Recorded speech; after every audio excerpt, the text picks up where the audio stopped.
These are the 15 fragrances in my 450 plus bottle collection that have gotten me the most amount of compliments. From hyped up cheapies all the way up to $350 niche fragrances. But all of these have one thing in common. They will get you noticed and they will get you attention. Some of these you'll expect, but I have thrown in a few curveballs that you may have not even heard of before. Let's get into the ranking. Starting off with a fragrance that you have almost certainly heard of, unless you've been living under a ginormous rock, and that is Parfums de Marly's Althair. Probably the most well-known niche fragrance in the entire world, excluding like Creed Aventus. This is one of those fragrances that has just basically been formulated for mass appeal and for compliments. It doesn't really matter what you wear, it doesn't really matter what you look like. If you use enough sprays of this fragrance, you'll probably get a compliment, at least eventually. If you wear this every day for a year and you don't get at least 20 compliments, I just wouldn't believe you. Some of the notes in this one is cinnamon, cardamom, orange blossom, bergamot, you get bourbon, vanilla, then at the base you get some juicy praline, you get gaiac wood, which is another word for oud. Personally, I smell no oud in this fragrance. I get cinnamon, orange blossom, and vanilla. The orange blossom is very prominent. You do kind of have to like that orange florally smell to enjoy this fragrance, but if you like that, you like cinnamon, you like vanilla, you like sweet and spicy scents, you'll probably really like this one. It's not a fragrance that I wear a lot. In fact, there are a lot of Parfums de Marly's that I actually prefer over Althair. One that comes to mind would be Ojan. I also prefer Leighton. And then I know they're not really similar scent profiles, but I do prefer Greenlee as well over Althair. It smells fantastic. It pulls a lot of compliments. The performance is there. But my thing is, I personally don't gravitate towards it. So for that reason, I can't put it any higher than the A tier. And it's going to go into the low end of A tier. It's a great fragrance. A lot of people love it. It's just not my personal favorite.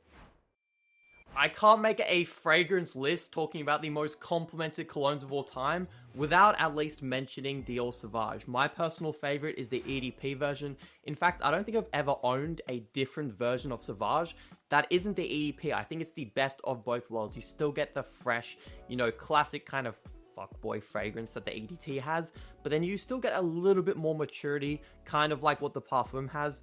Honestly, it definitely is kind of like a boys' high school locker room scent, in my opinion. It's a very single man's fragrance. You want to go out to a bar, to a club, you want compliments, you want to smell obnoxiously loud, and you want everybody to know that you exist. That is what Dior Sauvage is. I used to hate on Sauvage because I kept expecting it to be this great thing that it just isn't, and it's not what it's trying to be. Don't smell Sauvage expecting something refined, something classy, something elegant. That's not what Dior, envisioned when they designed Dior Sauvage. So if you stop having those type of expectations, I bet you'll find that this really isn't as bad as you probably think it is. I'm going to be slotting this one into the B tier. It's a solid fragrance. I still do recommend it in 2025 if you personally enjoy it, because I bet, as overused as this is, not that many people on the street, if you walked past them and they caught a whiff of this fragrance, would be like, oh, I've smelled that before. Oh, that's Dior Sauvage. Oh, I don't like that. They'd probably just go, is that a good smell? Is that a bad smell? And based off that, that's how they'll judge your scent. And most of them will probably think it's actually a really nice and pleasant smell. My recommendation is the EDP version because that's the one, I've always preferred throughout the years. Try all of them though. Try the EDT, the EDP, and the Parfum. There is a Dior Sauvage Elixir, but that really just strays so far away from this scent profile. That one's really masculine, really, really spicy, definitely more for the winter. Whereas Sauvage EDT, EDP, and the Parfum, you can use those all year round. A solid fragrance that gets just way overhated in 2025. Don't buy this expecting something unique or groundbreaking, but if you have the right expectations, you won't be disappointed in this fragrance. Up next is a fragrance that my best friend wears. It's actually his signature scent, and it's always been a massive compliment puller for him. In fact, every time he wears it, I always catch myself having to remind myself of what it actually is because it smells that damn good, and that is Jean Paul Gaultier's Le Male Elixir. This stuff just simply works. The scent trail that it leaves is very addictive because you get the sweetness from the honey and the vanilla, a little bit of spiciness from tobacco. There's a lot going on. It's quite in your face. Again, it's not super refined or sophisticated, but it smells damn good. So delicious smelling. And this is one where I actually don't remember the last time I personally put this on my own body, but again, my friend wears it a lot. He gets a lot of success with it. The minimal times I wore this, which was when it first came out in 2023, my girlfriend at the time loved the fragrance. It got me compliments. This is a big compliment puller. It's not my favorite because it is just so sweet and in your face, but that's where the brand new Male Elixir Absolute comes in, which adds some spiciness, tones down the sweetness a bit. I do think it's a bit of an improvement over this one. If I was to rank the new Male Elixir Absolute, it might even go into the low A tier, but because I'm ranking just the OG Male Elixir, I'm actually going to slot this one into the B tier alongside Dior Sauvage. Solid fragrance, great if you want attention, kind of has a similar usage for me personally as Sauvage would, so going out, single, you know where I'm going with this. Up next was my first ever niche fragrance that I ever bought about 2.5 to 3 years ago now. I had Versace Eros, I had Dior Sauvage, and the third fragrance I wanted to buy, I wanted to make sure was just a step above everything else that I could get. So I chose Xerjoff 40 knots. And for some reason, about 2 weeks later, I actually sold this, replaced it with Xerjoff Naxos, another fantastic niche fragrance. But I actually made a bad decision, and I regretted it, because this smells amazing, and I actually prefer it over Naxos. So about 2 weeks ago now, I finally just bit the bullet and decided to rebuy it over 2 years later, which did hurt my ego. I hate having to go back on my poor decisions, but this smells incredible. And the reason is because it changes so much from when you first spray it to when it dries down. So when you first spray it, it's like a salty, really marine and aquatic fragrance. The saltiness though is amazing. It literally just reminds me because I've never been there, but it makes me picture like in Italy on one of those little boats that go through the water. That's Italy, right? I think so. But then as it dries down, it turns creamier, it turns more ambery, it kind of becomes like a winter fragrance in a weird way. And you know, that transition from opening to dry down keeps this fragrance from getting boring. It makes it extremely unique smelling, and it honestly makes it one of my favorite fragrances in my entire collection. When I had it for that 2 weeks before I sold it, it got me compliments. The last 2 weeks, I've been wearing it almost every day. I've gotten 2 compliments wearing this at the gym so far. I know wearing a fragrance this expensive at the gym is a little bit crazy, but I feel like I can justify it because I have so many. This is going to be the first fragrance in this video that is getting placed in the S tier. I just think it's one of a kind. I haven't smelled anything like it.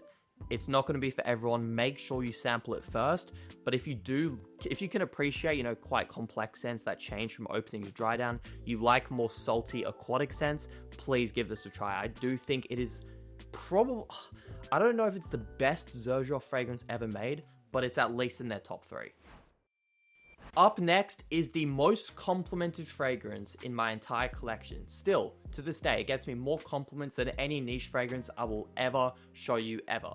Probably gets more compliments than any fragrance in the entire world, and that is Club de Nuit Intense Man. The Creed Aventus scent profile, so that citrusy, kind of leathery, smoky, really masculine scent, always gets compliments. You can wear kind of any Aventus style fragrance, or even wear Aventus itself if you like doing that, if you like spending the money on the real thing. This is just the Aventus style fragrance that I have found works for me the best. It gets me the most positive reactions. And I think the reason for that is that it's the strongest Aventus style fragrance I have ever tried to this day. Nishane Ani is a more pineapple-y Aventus. That one gets me a lot of compliments too, but it doesn't quite compete with Club de Nuit Intense Man, the $30 fragrance, which is so funny. But yeah, it's just a beast. It's so good for the price.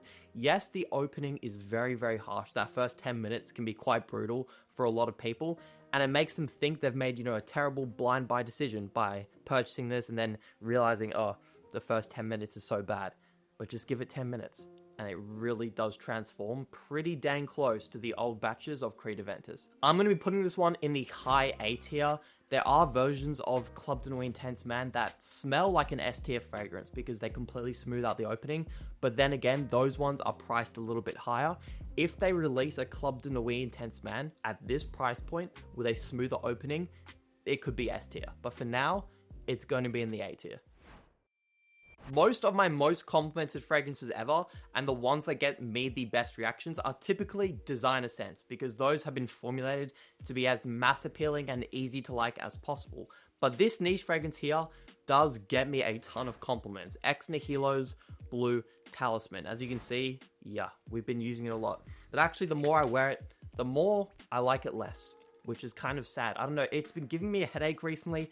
It is just extremely soapy smelling, but I think that headache inducingness of the fragrance could be because it projects so damn well. So I'm really torn about this fragrance right now, to be honest. So like, one part of me loves it because of how strong it is and how much of, honestly, women love it because it's so fresh and lemony and they love that scent on a man.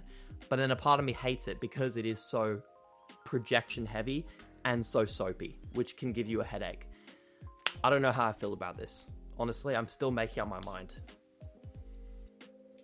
But damn, yeah, it just gets great reactions, honestly. In terms of compliments, this would go in the S tier, as all of these fragrances would, but in terms of smell, for me right now, I haven't been loving it lately. I'm going to be putting this one in the B tier towards the lower end, but if you do like that really soapy, fresh out the shower scent, but it's a bit more unique than a typical freshy designer fragrance, you might really like Blue Talisman. There are also a ton of dupes of it now for really cheap, like Lattafa Art of Universe, Mason Israel Legacy. There's a lot of good dupes out there, so I feel like at any budget, if you want this scent profile, you can get it.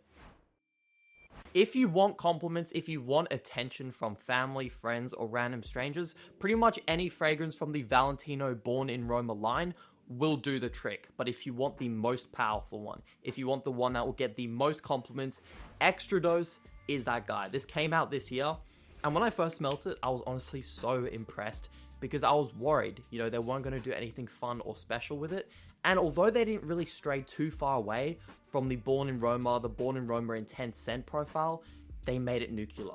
It is so unbelievably strong. It is almost too strong. This has like that typical bubblegummy but still masculine scent profile. It's also much more spicy than Born in Roma or Born in Roma Intense. If you do own Born in Roma Intense, I would say it could be redundant to get this, but if you don't own either Born in Roma Intense, or the new one, buy the new one. It is worth the extra cash. I feel like I'm not the target audience for this scent though. I don't really go out too much. I'm not really trying to get girls because I've got a girlfriend, you know, that would be kind of weird and disrespectful. So, you know, I don't wear this a lot. But when I do, I still really enjoy it. It smells fantastic. And it's honestly probably more than just a clubbing scent. I feel like I'm kind of taking away how damn good this is by calling it a clubbing fragrance. But if you did want to go clubbing and you did wear this, you would smell ridiculously good. I'm going to slot this one into the A tier. It's an amazing fragrance, really, really good. In my top 3 favorite fragrance releases of 2025, at least so far. Valentino absolutely killed it with this stuff. My girlfriend's second favorite fragrance in my entire collection, the one she loves me to wear, especially on date nights, is this slept on Louis Vuitton, Le Sables Roses. Not Ombre Nomad. I hate that garbage. I think it smells obnoxious. It's what every second person in the UK wears. The one time I went to the UK, I never wanted to smell oud again. Let me just tell you. But the oud in this is smooth.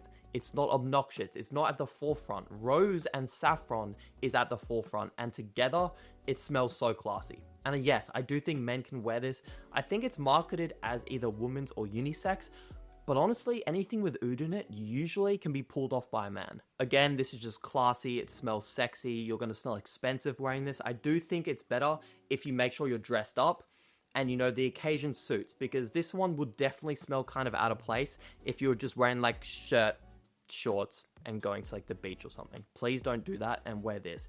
This fragrance is very dependent on what you're doing, kind of like Dior Intense in that way, or Iris fragrances in general. You usually want to be more dressed up. You want to be going out probably at nighttime when it's cold outside. That's when this fragrance shines. I do think this is worth that extortionate Louis Vuitton price tag. I'm going to put this one in the A tier, but the high A tier, probably higher than any other fragrance in the A tier at the moment. So higher than Althair, higher than Valentino Born in Roma Extradose. This is going to the top of A tier. The next fragrance I'm going to show you is one that you may have never even heard of, unless you're really into kind of like the niche fragrances. Maybe you've seen this on my channel before, but it is Anelo by Pernoir. Pernoir is a Switzerland niche. Is this Switzerland? Yeah, it is Switzerland. That's fucking cool. This is my favorite mango fragrance ever. Yes, God of Fire is what is always talked about when mango comes up, and that does get compliments, and it does smell fantastic. This does make God of Fire smell like a designer fragrance though. That's the type of level it's on. It has some similarities to Creed Aventus with that pineapple note. So it has like the masculine pineapple, the kind of like birchy feel to it, but it adds in vetiver, which gives it like a rich kind of greenness in the dry down. And then it does have that juicy mango note. But what makes this fragrance fucking awesome is not even the smell. That's just a bonus. It's the performance. For a summer fragrance, it has the best performance in any fragrance ever. 14 plus hours longevity, very strong projection. I think you also get a pressurized atomizer with this little thing. You do.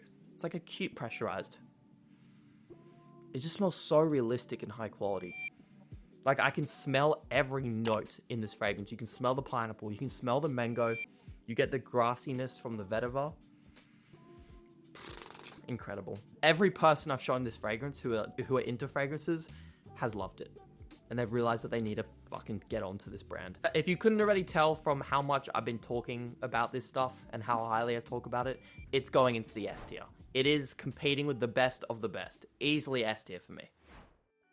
This really couldn't be an FB Fragrances video without me at least mentioning this. Stronger With You Intensely. Officially my girlfriend's favorite fragrance over Le Sables Roses. Can you blame her? No, you fucking can't, because every person loves this stuff. And if you don't, I think you're lying, or your nose has like a defect in it and it's just not as good as everybody else's nose, because it smells delicious. Delicious. If you haven't smelled a Stronger With You fragrance yet, you're honestly missing out. They all kind of have a boozy, vanilla cupcake vibes to them. Quite unisex. They're all, actually depends. There's a Stronger With You Parfum, which is more masculine. There's Absolutely, which is still more masculine than Intensely, because Intensely is just, oh, so edible smelling. So good for the winter, man. So good. This is an S tier fragrance through thick and thin. Even when I'm 80 years old, even if I don't wear it anymore, because I think it smells childish at 80, I'd still put it in the S tier. That's how good it is. Another new fragrance release of 2025 has snuck into this most complimented tier list because it gets a crap ton of compliments. Azzaro Forever Wanted Elixir. Still my favorite fragrance release of 2025, and that's even after just getting the brand new Prada Paradigm. If you want a review of this as a side note, let me know and I can do one. This is a really solid fragrance, by the way, but it doesn't quite compare to this. This is special. This is going to be a fragrance people are going to talk about in 5 years time. Like, it's that level. It's that level. And I think it's going to take a couple years to people to truly realize how good this is, because it's just different. Like, most designer fragrances would never use this much leather, and I usually don't like leather, but the way they've combined, you know, that kind of like masculine rugged leather smell with the Azzaro Most Wanted like toffee vanilla vibe, the way they've meshed those two together, they did it perfectly. They did it perfectly. This is going to go into the very high A tier. It's almost an S tier pick, and honestly, in 6 months to a year, when I've had even more chance, you know, to wear and enjoy this stuff, spray that in the camera. Oh, it's so masculine, but still really sweet and rugged, smooth. Oh, 10 out of 10. A fragrance that got me 2 compliments at my ex-girlfriend's college prom. Hopefully my current girlfriend's not watching. Khamrah Qahwa. This stuff is just cinnamon and coffee blended beautifully. Oh shit.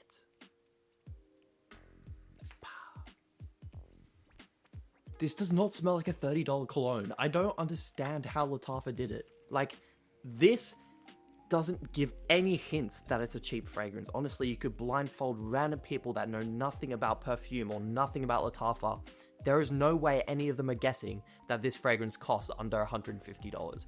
It just smells like quality. It's sweet, addictive, kind of has a boozy element, although that's not a listed note in this fragrance. If you like Lattafa Khamrah, if you like Angel Share, that warm, spicy scent, but you want something to mix it up, you want that coffee, you want some more cinnamon, you will love this stuff. For the price, the performance you get, the compliment factor, it has everything in an S tier fragrance, and for that reason, it will be going in the S tier, joining the best of the best.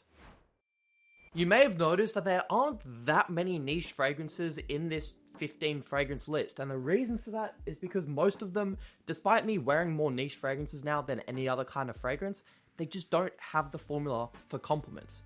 most of the time.